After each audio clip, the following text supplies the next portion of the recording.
Guys, it is time to preview the Concacaf Nations League. We got the United States versus Panama and Canada versus Mexico. Some absolutely juicy features, at least as far as Concacaf goes. And in this video, I'm going to be breaking down both matches. Now, before I do, a couple quick notes. This is just a semifinals video. My video predicting the final will drop after these matches, so that's going to be totally separate. Not going to talk about that here. Number two, I will be doing a live watch along for at least one of these games. So if you want to join that, make sure you are subscribed and make sure you follow us on Instagram to know which game becomes the official one that we do a watch along for. And I guess finally, announcement number three, I will be doing a comprehensive team by team review and takeaways video after the Nations League concludes. What did we learn? Biggest winners, biggest losers, any storylines that we should take away from this tournament. So if you don't want to miss that and all the other CONCACAF content here on Deadball TV, make sure you hit subscribe. And if y'all could drop a like on the video too, that'd be much appreciated because we're having to record this one bright and early before your boy heads to the airport. Let's start with the United States versus Panama. Now, I'm going to try to make the bull argument very quickly for both of these teams, and I'm going to start with the United States. The bull argument is this. Number one, the United States are three-time champions of the Nations League and the only team that has actually won this freaking competition. The United States is also hosting the tournament, and the United States at home is a formidable national team. I've talked about many times where if the Nations League was hosted in Honduras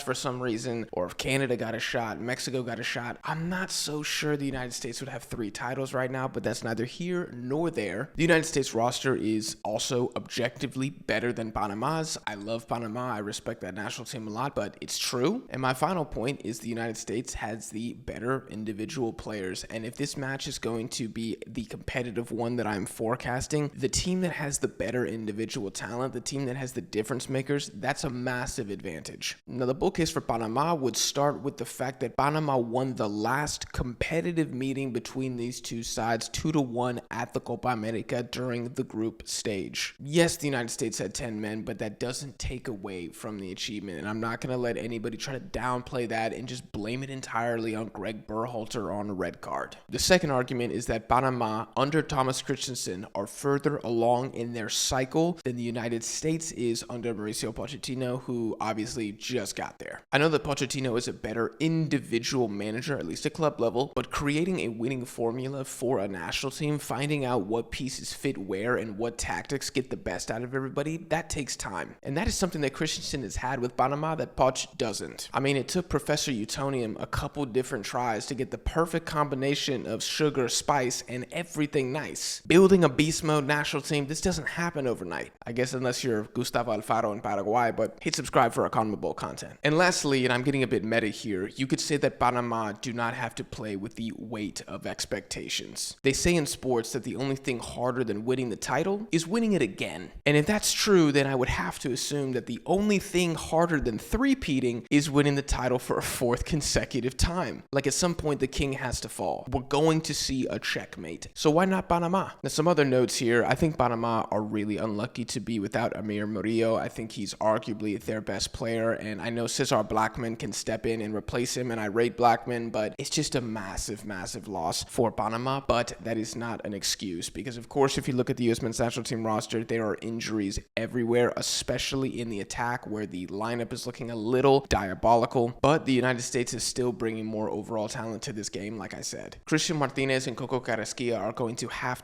a game and a half against the United States to get something here. Unfortunately, they're going up against either an informed Tyler Adams or an informed Johnny Cardoso. Pick your poison. Now, I think Adams is the sure bet because he actually has a resume with the U.S. men's national team, but you don't know what Poch is going to do. The key to victory for Panama is this: finish your effing chances. I've been singing the same song about Panama for 2 years now. This is a national team that plays beautiful football that has no striker to put the goals away. Jose Fajardo needs to have a game here. Because here's the thing that some of the casuals don't want to admit. These recent U.S. men's national team versus Panama games have been very competitive from a performance standpoint. Like even the last game that Pochettino beat Christensen 2-0 in a friendly. If you watched that game and your biggest takeaway was the U.S. was 2 goals better than Panama, then I don't know what to tell you, bro. I think you just watched the Fox Sports compressed highlights. Panama missed some big chances in that game, but guess what? They've missed big chances in every single freaking game against the United States. The biggest biggest difference between these two teams has been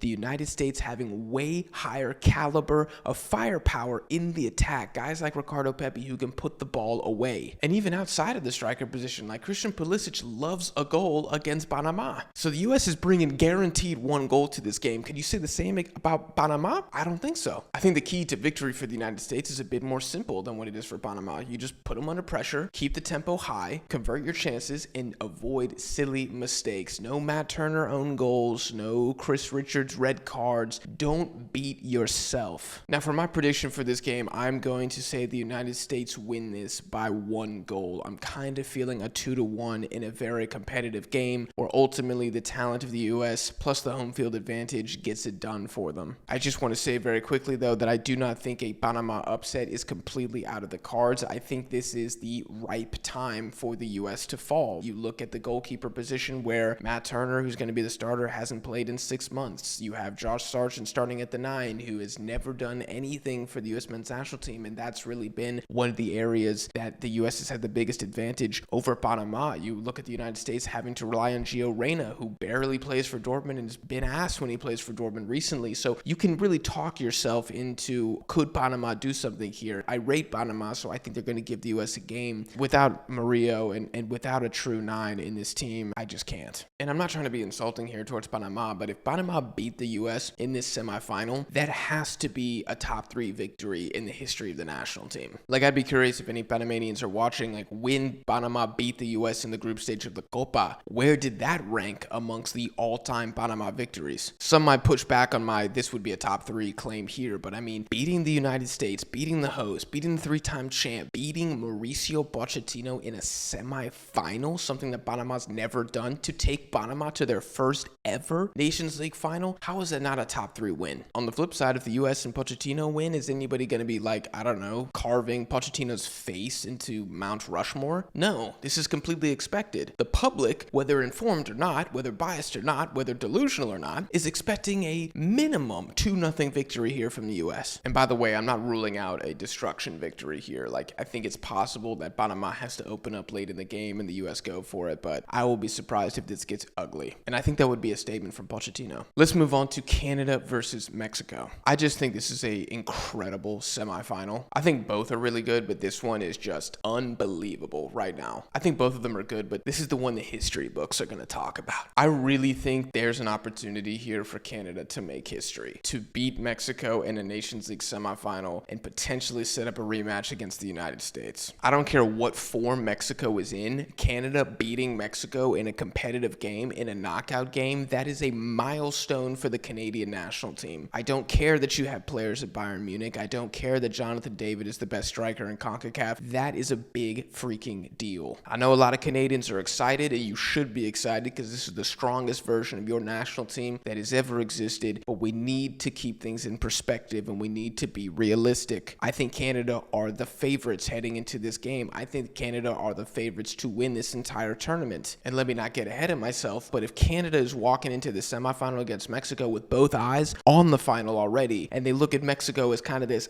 isn't going to be that much of a challenge, we want the United States, that's going to be trouble. The semifinal needs to be the sole focus. Now, Canada last beat the Mexican national team 2-1 in World Cup qualifying when the game was in Canada, and Mexico are winless in the last 3 games against the Canadians. Now, I'm a massive Mexico fan for those who were not aware, so you can brand me however you want at this point in the video. I do not think Mexico will win this game. Can we? Sure. But this Canadian side is a well-oiled machine, and Mexico is not. Jesse Marsch and Canada are proving to be a match made in heaven so far. Like, Marsch hasn't even been there that long, and he already has impressive results, getting a draw away to France in an international friendly. I'm not sure if Mexico could do that right now. You got the semifinal run in the 4th place finish at the Copa America, the same Copa that Mexico got grouped in. You got beating the United States on U.S. soil for the first time since we were referred to as the 13 colonies. I mean, his start has been crazy. Javier Aguirre, on the flip side, hasn't been incredible. Has he been terrible? Does he look like the worst manager in the region? No, but he looks just pretty average. 2-0 victory against the U.S. side. What has he done that's given us confidence? Maybe I'm just a hater, but I don't see it. So in terms of the managerial battle, Canada wins. And in terms of the roster battle, which this is a new development for me and everybody else, and part of the Concacaf family, say Canada also is better. Canada has the advantage. Not only do they have the better starting 11, they have the better individuals too. Now, if you want to talk about depth, if you want to talk about pieces off the bench, then I think we're getting to kind of a stalemate there between Mexico's backups and Canada's backups. I don't really think that's a big factor here regardless. Now, do I think Canada's going to come in here and stomp Mexico 4-0? No. I also think this is going to be a very competitive game because as much stock as I have in Canada, they've never done this before. They've never eliminated Mexico from a Nations League. And anytime you have to make history, it's like 2 times harder than it should be. I remember in the recent 0-0 draw between Canada and Mexico, both sides created one good chance the entire game. The goalkeeper saved them, and that was that. It was pretty freaking even. I'm pretty much expecting that to happen again, just with Canada bringing a better team this time. Now, I think Mexico is going to bring a better team as well, but I think the difference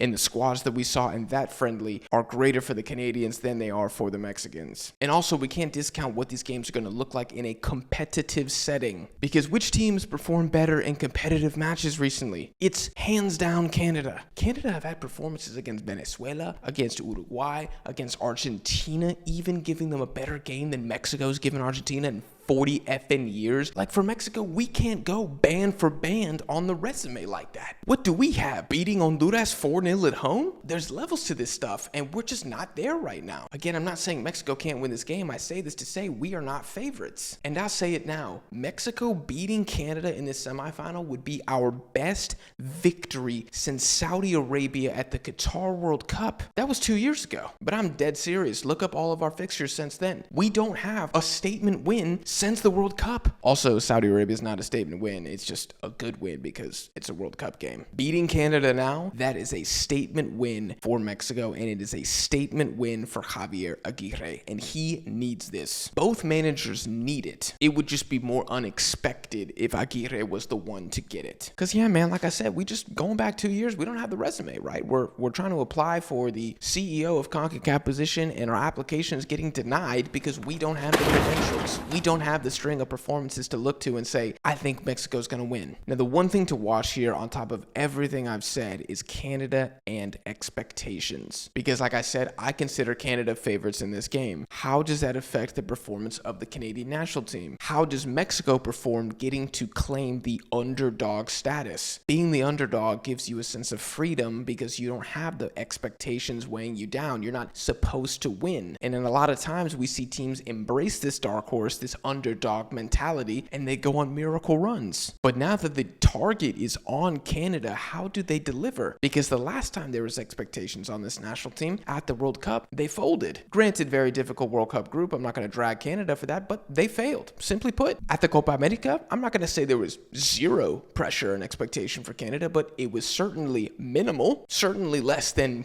the top 7 favorites for the tournament. But now we're coming into the Nations League, and now Canada absolutely needs to make the final. And so how does that change how Canada plays, how they perform as individuals, as a team? We're going to find out. It's not often that Mexico gets to be the underdog in CONCACAF. Mexico has the home field advantage, and we're bringing some good players to this match. So expect a dogfight. My prediction for this game, I've gone back and forth on this so much. I keep leaning between Canada by 2 and Canada by 1. I'm sorry, y'all. I just don't see a way where Mexico can win this. And if Mexico does win it, I feel like it's going to be an extra time, maybe even on PKs. But I got to stick with what my gut is telling me, and my gut is saying that Canada walks away. And that is the video, guys. Those are my predictions. I am forecasting that the United States and Canada are going to meet once again in the final of the Nations League. Will I be correct? Will I be exposed as a fraud? We're just going to have to wait and find out. Like I said, I will do a separate video predicting the final, so hit subscribe for that. Hit subscribe for the watch-alongs to the semifinal and even the final match and all the other CONCACAF content here on Deadball TV. Again, smash the like button if you could. Your boy's about to dash to get on an airplane. I appreciate you guys for watching. Let me know your predictions down below in the comments, and I'll see you guys in the next one.